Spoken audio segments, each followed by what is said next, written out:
রচনা ব্যানার্জি কি এগুলো মাথা ফাতা ঘুরে গেছে? ওই তো একটাই তো, ধোঁয়া ধোঁয়া ধোঁয়া, ওই যে কি জানে, পারি না সইতে, না পারি কইতে, তুমি কি কুয়াশা, ধোঁয়া ধোঁয়া ধোঁয়া, আমি রচনা ব্যানার্জি। রচনা ব্যানার্জি হচ্ছে ধোঁয়া ধোঁয়া ধোঁয়া। তো রচনা ব্যানার্জির কি আচ্ছা কি বলে দিদি নাম্বার ওয়ান থেকে ওকে কেন বের করে দিল? কেন বের করে দিল? ভদ্রমহিলা এত ভালো, এত ভালো, তিনি এত সাধু পুরুষের কাজ করেছেন, তারপরে কেউ বার করে দেয়? ছি ছি ছি ছি ছি ছি, কেন বার করে দিল? তো এখন মমতা বন্দ্যোপাধ্যায় সমাজের সব অংশের মানুষকে দেন। উনি বড় বড় কথা বলেছেন না, যে অমুক জায়গা থেকে যদি তুলে এনে দাঁড় করে আরে মাঠে ক্ষেতের কাজ করা মিতালি বাগকেও তুলে এনে মমতা ব্যানার্জি কিন্তু সংসদে পাঠিয়েছেন। শুধুমাত্র সেলিব্রিটি ইমেজ থেকে হয় না, অত বড় সেলিব্রিটি একটা সিনেমা করে দেখান না, 7 দিন কেন 3 দিন চলবে না হলে? বড় বড় কথা। আমরা তো বলছি হুমায়ুন কবির মাননীয় বিধায়ক তিনি যাই বলে থাকুন, তার যে ইস্যুতে বলবেন সেখানে তিনি তার কোনো বক্তব্য, কোনো বিষয়ে বিরোধিতা তিনি 100 বার করতে পারেন, সেখানে যুক্তি থাকবে, তার বক্তব্য থাকবে, কিন্তু যে ভাষায় বলছেন বা যে কথাগুলো বলছেন সেটাতে মূল ইস্যুটা থেকে সরে গিয়ে একটা নতুন বিতর্ক তৈরি হয়ে যাচ্ছে, নতুন অশান্তির সম্ভাবনা তৈরি হয়ে যাচ্ছে। সেগুলো যদি উনি না করেন, উনি যদি লজিক দিয়ে ওনার বিরোধিতাটাই করেন, এবং সেই রকমই যেটা ওদের শিবির, আর যেটা চাটন ঋত শিবির, সেটাই হচ্ছে মানে বালিশ শিবির যেটা, তো তাতে যেভাবে ওরা দলটা চালাচ্ছে, তাতে কেউ একেবারে মানে ওখানকার বিধায়করা সবাই একমত নন। একটা ধারণা তৈরি করা হয়েছে ওখানে একটু প্রচ্ছন্ন সরকার পক্ষ বা স্পিকারের মদতে, যে আমাদের সঙ্গে থাকলে পুলিশি হয়রানিটা হবে না।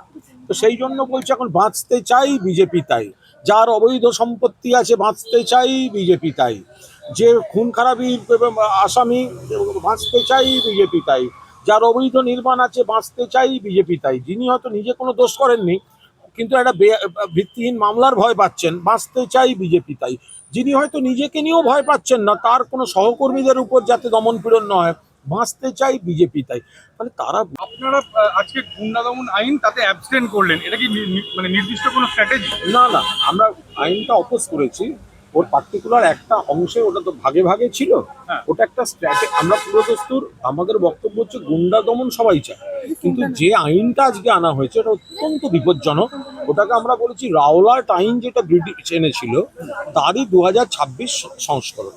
আবার তার মধ্যেও কিছু আলাদা আলাদা দুটো বিলকে জুড়েছে, তার কিছু ধারা ছিল, তার একটা অংশে আমরা একটা স্ট্র্যাটেজিক কারণে অ্যাবস্টেন করেছি, কিন্তু বিল তো বিরোধিতা করেইছি। উল্টো তো আমি নিজেই সিলেক্ট কমিটিতে পাঠাবার জন্য আমি প্রস্তাব দিয়েছিলাম, যদিও সংখ্যাগত কারণে এ করতে পারিনি, কিন্তু আমি সিলেক্ট কমিটির মোশন মুভ করেছি এবং আমি যেটা প্রস্তাব দিয়েছিলাম তাতে মাননীয় মুখ্যমন্ত্রীকেই চেয়ারম্যান করে সব বিরোধীদের রেখে সিলেক্ট কমিটি, কিন্তু ওদের সংখ্যা বেশি, ফলে সেই প্রস্তাবটা তো গ্রাহ্য করা হয়নি। কিন্তু এই বিলটা মারাত্মক, আমাদের ভাষায় রাওলাট আইনের 2026 সংস্করণ, একটা সন্দেহের বশে তুলে রেখে বিনা বিচারে 1 বছর অবধি আটক রাখা, উকিল দিতে পারবে না, কোর্টে নয় অ্যাডভাইসারি বোর্ডে, যেটা নিয়ন্ত্রণ করবে রাজ্য সরকার, এগুলো অত্যন্ত বিপজ্জনক।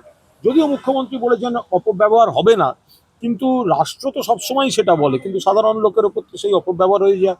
এখন বিজেপি আজকে হাততালি দিচ্ছে, কালকে যদি বিজেপির ভেতর থেকে কেউ বা কারা তাদের সরকারের কোনো নীতির বিরুদ্ধে কথা বলতে যায়, তাদের উপরও তো এই আইনের অপব্যবহার হয়ে যেতে পারে। আর তোমাদের বলছি যে ঋতব্রত শিবির তারা আজকে প্রথম বিল ওবিসি বিলের সময়তে ওয়াকআউট করলো এবং অদ্ভুতভাবে বেশ কয়েকজন আবার ভেতরে থেকেও গেল, এবং সেই রকমই যেটা ওদের শিবির, আর যেটা চাটন ঋত শিবির, সেটাই হচ্ছে মানে বালিশ শিবির যেটা, তো তাতে যেভাবে ওরা দলটা চালাচ্ছে, তাতে কেউ একেবারে মানে ওখানকার বিধায়করা সবাই একমত নন। একটা ধারণা তৈরি করা হয়েছে ওখানে একটু প্রচ্ছন্ন সরকার পক্ষ বা স্পিকারের মদতে, যে আমাদের সঙ্গে থাকলে পুলিশি হয়রানিটা হবে না। তো সেই জন্য বলছে এখন বাঁচতে চাই বিজেপি তাই, যার অবৈধ সম্পত্তি আছে বাঁচতে চাই বিজেপি তাই, যে খুন খারাপি আসামি বাঁচতে চাই বিজেপি তাই, যার অবৈধ নির্মাণ আছে বাঁচতে চাই বিজেপি তাই, যিনি হয়তো নিজে কোনো দোষ করেননি কিন্তু একটা ভিত্তিহীন মামলার ভয় পাচ্ছেন বাঁচতে চাই বিজেপি তাই, যিনি হয়তো নিজেকে নিয়েও ভয় পাচ্ছেন না, তার কোনো সহকর্মীদের উপর যাতে দমনপীড়ন না হয়, বাঁচতে চাই বিজেপি তাই। মানে তারা বুঝতে পারছেন গুটি কয় ব্যক্তি, তারা কে কংগ্রেস থেকে এসেছিল, কে সিপিএম থেকে এসেছিল, সব সদ্য সদ্য পরে আসা, তারা এই দলটাকে চালাচ্ছে। এবং তাতে প্রকৃত তৃণমূল কংগ্রেসের রাজনীতি করা যে বিধায়করা রয়েছেন, তারা সন্তুষ্ট হতে পারছেন না। এই যে ইউনিটির অভাব আপনি বললেন, সেটার জন্যই কি আপনাদের সঙ্গে ঋত শিবিরের 4 জন অ্যাবসেন্ট করলো মুন্না দমন আইনে, যার মধ্যে কাজল শেখ সহ বেশ কয়েকটা গুরুত্বপূর্ণ না, অ্যাবস্টেনের সংখ্যাটা তো আরো বেশি। Strategic abstain, not absent, abstain. অ্যাবসেন্টের কথা বলছি। হ্যাঁ, এটা স্ট্র্যাটেজিক, কারণ বিলটা আমরা বিরোধিতা করেছি, কারণ আমি নিজেই তো সিলেক্ট কমিটিতে পাঠাবার জন্য অফিসিয়াল মোশন মুভ করেছি। তো ফলে আমাদের সেই সময় আমাদের পন্থী ধরা যাক ছিলেন 11 জন। তো তাহলে অ্যাবস্টেনের স্লিপ জমা পড়লো 20টা, তাহলে একদমই। বাকি 9জন এলো কোথার থেকে? মানে বাকি 9জন তো ওদিক থেকেই এসছে। আবার যখন ওয়াক আউট হলো, তখন ওদের সঙ্গে সবাই যাননি, আরো অনেকে থেকে গেছিলেন। তো কারা থাকলেন ওদের থেকে? ফলে ওনারাও বুঝতে পারছেন যে কতিপয় লোক ব্যক্তি স্বার্থে সরকারের পারপাস সার্ভ করে দেওয়ার জন্য বাকিদের আবেগ নিয়ে ছেলে খেলা করছে। আমাদের 80 জন স্ট্রেংথ ছিল, আমরা কাঁপিয়ে দিতে পারতাম, তো সেটা করতে পারলাম না। বিজেপি ট্র্যাপে 2-3 জন চলে গেল। ঠিক আছে। উড়ালদা আরেকটা মন্তব্য, যেটাতে শ্যাটানরা মন্তব্য করেছেন যে হুমায়ুন কমিটি মন্তব্যটি করেছে, সেটা নিয়ে এখন চারদিকে বিতর্ক সরগরম। ওটা নিয়ে মাননীয় মুখ্যমন্ত্রী বলেছেন, আমরা তো বলছি হুমায়ুন কবির মাননীয় বিধায়ক, তিনি যাই বলে থাকুন, তার যে ইস্যুতে বলবেন সেখানে তিনি তার কোনো বক্তব্য, কোনো বিষয়ে বিরোধিতা তিনি 100 বার করতে পারেন, সেখানে যুক্তি থাকবে, তার বক্তব্য থাকবে, কিন্তু যে ভাষায় বলছেন বা যে কথাগুলো বলছেন, সেটাতে মূল ইস্যুটার থেকে সরে গিয়ে একটা নতুন বিতর্ক তৈরি হয়ে যাচ্ছে, নতুন অশান্তির সম্ভাবনা তৈরি হয়ে যাচ্ছে। সেগুলো যদি উনি না করেন, উনি যদি লজিক দিয়ে ওনার বিরোধিতাটাই করেন, তো তাহলে তো মূল ইস্যুটা বেশি নজর টানতে পারে। তার বদলে উনি যে যে ভাষাগুলো প্রয়োগ করে ফেলছেন, সেটা নিয়েই আপত্তি, সেটা নিয়েই আবার মুখ্যমন্ত্রী বললেন। দাদা দাদা, একটা রচনা ব্যানার্জি উল্টো সুরে গাইছেন, রীতিমতো বলছেন যে তৃণমূল এত মমতা জোর থাকলে বন্দ্যোপাধ্যায় রচনা ব্যানার্জি হচ্ছে ধোঁয়া ধোঁয়া ধোঁয়া। তো রচনা ব্যানার্জি কি আচ্ছা, কি বলে দিদি নাম্বার 1 থেকে ওকে কেন বের করে দিল? ভদ্রমহিলা এত ভালো, এত ভালো, তিনি এত সাধু পুরুষের কাজ করেছেন, তারপরে কেউ বার করে দেয়? ছি ছি ছি ছি ছি ছি, কেন বার করে দিল? তো এখন মমতা বন্দ্যোপাধ্যায় সমাজের সব অংশের মানুষকে দেন। উনি বড় বড় কথা বলেছেন না, যে অমুক জায়গা থেকে যদি তুলে এনে দাঁড় করে আরে মাঠে ক্ষেতের কাজ করা মিতালি বাগকেও তুলে এনে মমতা ব্যানার্জি কিন্তু সংসদে পাঠিয়েছেন। শুধুমাত্র সেলিব্রিটি ইমেজ থেকে হয় না, অত বড় সেলিব্রিটি, একটা সিনেমা করে দেখান না। 7 দিন কেন, 3 দিন চলবে না হলে, বড় বড় কথা। আচ্ছা, এটাও বলেছে রচনা ব্যানার্জি যে তিনি আগে থেকে সাকসেসফুল, তৃণমূলের দিনে তিনি সাকসেসফুল হয়নি। না, সেটা তো হতেই পারে, সে তো আমরা অনেকেই, আমিও আগে সাংবাদিক ছিলাম, ভরপুর সাংবাদিকতা করেছি, দেশ বিদেশ ঘোরা। তো এক একজন এক এক, এইটা তো মমতা ব্যানার্জি তৃণমূলের, এটা কিন্তু একটা গুণ, এটা হচ্ছে একটা ইনহেরেন্ট কোয়ালিশন। এটা প্রথম কে বলেছিলেন জানেন?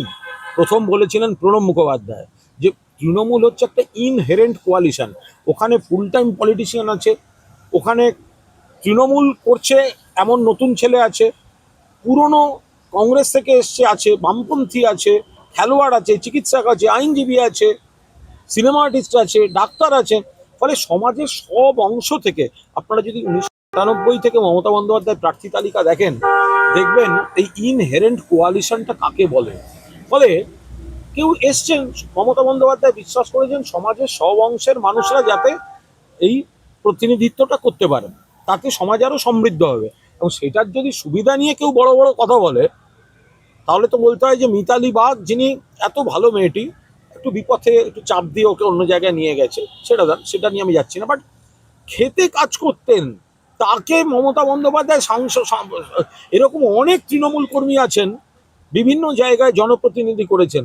রচনা ব্যানার্জির কি এগুলো মাথা ফাতা ঘুরে গেছে? ওই তো একটাই তো, ধোঁয়া ধোঁয়া ধোঁয়া, ওই যে কি জানে, পারি না সইতে, না পারি কইতে, তুমি কি কুয়াশা, ধোঁয়া ধোঁয়া ধোঁয়া, আমি রচনা ব্যানার্জি।